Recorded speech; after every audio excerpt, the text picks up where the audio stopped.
கருதிலும் கைகூடும் காலம் கருதி இடத்தார் செய்யும். ஞானம் கருதிலும் கைகூடும் காலம் கருதி இடத்தார் செய்யும். ஏற்ற காலத்தில் ஏற்ற செயலை செய்யும்போது அந்த காரியம் கரெக்டாக கைகூடும். அதிகாலையில் எழுந்திரிச்சு நம்ம படிக்க வேண்டியதை உச்ச டைமில் மதியத்தில் படித்தாலும் சரியா, நைட்டு 12 மணி போல் படித்தாலும் மனசில் தங்காது. அதனால தான் நம்ம என்ன சொல்கிறோம், அதிகாலையில் எழுந்திரிச்சு படிங்க. அதைத்தான் சொல்கிறது.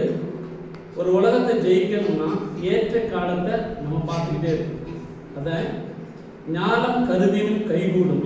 திருவள்ளுவர் மிக அழகாக சொல்லுவோம், ஞானம் கருதினும் கைகூடும் காலம் கருதி இடத்தார் செய்யும். கரெக்டான டைமில் செய்யும் போது தான் அதற்கு சிறந்த வேலை இருக்கு. அதுதான் நம்ம பிற்படுத்தப்பட்ட இந்த குழந்தைகளோட வாழ்க்கையில் அவங்களுக்கு எப்போ தேவை, அவங்களுக்கு உதவி செய்யும் போது தான் அவங்க வாழ்க்கை ஒளிமயமாக இருக்கும். சார் சொன்னது மாதிரி, நம்ம பஞ்சாயத்து தலைவர் அவர்கள் சொன்னது மாதிரி, ஜோதிங்கிறது ஒரு பிரகாசமான ஒரு விஷயம். உங்கள் வாழ்க்கையில் ஒரு பிரகாசம் எழுப்பக்கூடிய இந்த ஒரு நன்கொடையாக இருக்கும் இந்த உங்களுக்கு கொடுத்த இந்த நன்கொடை அப்படின்னு நான் நினைக்கிறேன். முதலாவதாக நமது பள்ளி மாணவர்களின் எதிர்காலத்தினை கருத்தில் கொண்டு ஒவ்வொரு வருடமும் 6 குழந்தைகள் கரெக்டாக பிற்படுத்தப்பட்ட குழந்தைகள், நல்லா படிக்கிற குழந்தைகளை செலக்ட் பண்ணி அவங்களுக்கு இந்த ஊக்கத்தொகையை அளிக்கக்கூடிய நமது கனரா வங்கிக்கு நமது சார்பாகவும் நமது பள்ளியின் சார்பாகவும்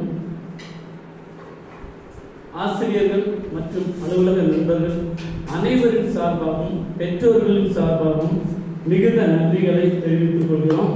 முக்கியமாக இந்த நன்றி நம்ம manager, Canara bank manager Sanan sir.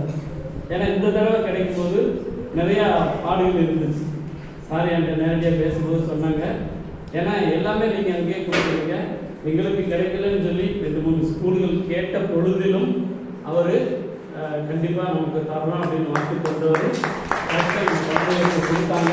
இதை நம்ம ஒரு கைமாறு உதவி நமக்கு செய்யும் போது மாணவர்கள் திருப்பி என்ன செய்ய முடியும் அப்படின்னா, நீங்கள் நல்லா படிக்கிறதுல மட்டும்தான் இருக்குது.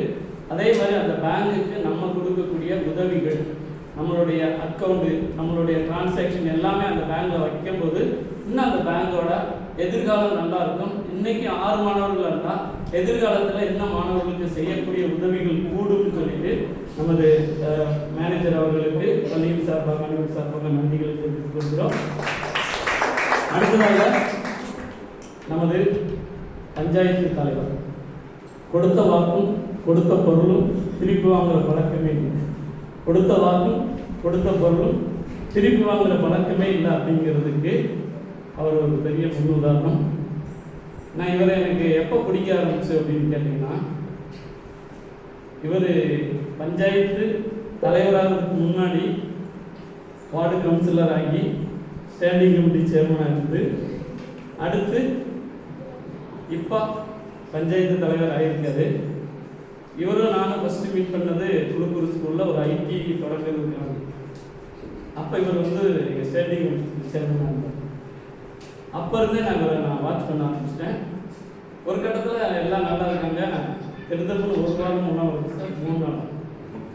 நாள் எல்லாம் அமைதியாக இருக்க சூழ்நிலையில் ஒரு 3 நாள் தன்னை யாருங்கிறது தெரியணும், அது இல்லாமல் நம்மளுடைய திட்டங்கள் வெளியே வரணும், நம்மளுடைய ஆசைகள் வெளியே வரணும்னு நம்ம கோட்டத்தரையில் கட்சி ஆஃபீஸில் 3 நாள் உண்ணாவிரதம். 3 நாள் சாப்பிடவே இல்லை. அப்போதே ராமமூர்த்தி யாருன்னு கொஞ்சம் பேருக்கு கேஸ் விலையேந்து ஒரு போராட்டத்தின் மத்தியில் ஒரு ஒன்றுமே பேசாமல் போய் 3 நாள் உண்ணாவிரதம் இருந்தார். அப்போ எனக்கு சார் ரொம்ப பிடிச்சிச்சு. பரவாயில்ல, ஒரு அட்டென்ஷன் என்ன அப்படின்னா, நான் சொல்கிற விஷயம் நல்ல விஷயம், நீங்கள் எல்லாரும் கேளுங்க அப்படிங்கிற மாதிரி எனக்கு இருந்துச்சு. அப்போ இருந்து நான் அவரை ரொம்ப ஃபாலோ பண்ணிக்கிட்டு இருக்கேன். பின்ன எங்களுக்கு நீங்கள் ஒரு பஞ்சாயத்து தலைவரை மட்டும் இருந்தால் பத்தாது சார், உங்களுடைய வாழ்த்துதல் எதிர்காலத்தில் ஒரு எம்எல்ஏ ஆகணும், அதற்கு கடவுள் துணை செய்ய வேண்டும் நான் கேட்டுக்கொள்கிறேன். ஏன்னா நமக்கு அட்டப்பாடியில் நிறைய ஆளுகள் நன்மை செய்யக்கூடியவங்க வளரணும். அது எங்களோட வாழ்த்துதல். எதிர்காலத்தில் ஒரு எம்எல்ஏ ஆகணும் அப்படின்னு நாங்கள் எதிர்பார்க்கிறோம். இந்த விழாவிற்கு வருகை தந்து டயத்தெல்லாம் ஒதுக்கி எல்லா டைம் நேரம் எவ்வளோ இருந்தாலும் போதாது பஞ்சாயத்து தலைவர் அவர்களுக்கு. இருந்தாலும் இந்த பள்ளியோட வளர்ச்சிக்கும் உறுதுணையாக இருந்து அது கூட ஒரு அப்ளிகேஷனையும் கொடுத்து மாணவர்களை டூருக்கு கொண்டு போங்க அப்படின்னு சொல்லி அந்த ஒரு பெரிய வாக்கு கொடுத்ததற்கு என் பள்ளியின் சார்பாகவும் தலைமை ஆசிரியர் சார்பாகவும் ஆசிரியர்கள், அலுவலக நண்பர்கள், மாணவ கண்மணிகள் அனைவரும் சார்பாக நன்றிகளை தெரிவித்துக் கொள்கிறேன். மற்றும் பெற்றோர்கள், இந்த விழாவிற்கு வந்திருக்கக்கூடிய மாணவ கண்மணிகள், ஆசிரியர் பெருமக்கள், அலுவலக நண்பர்கள் அனைவருக்கும் இந்த விழாவிற்கு வந்ததற்கு நன்றி தெரிவித்து நன்றி வெளியிடுகிறேன்.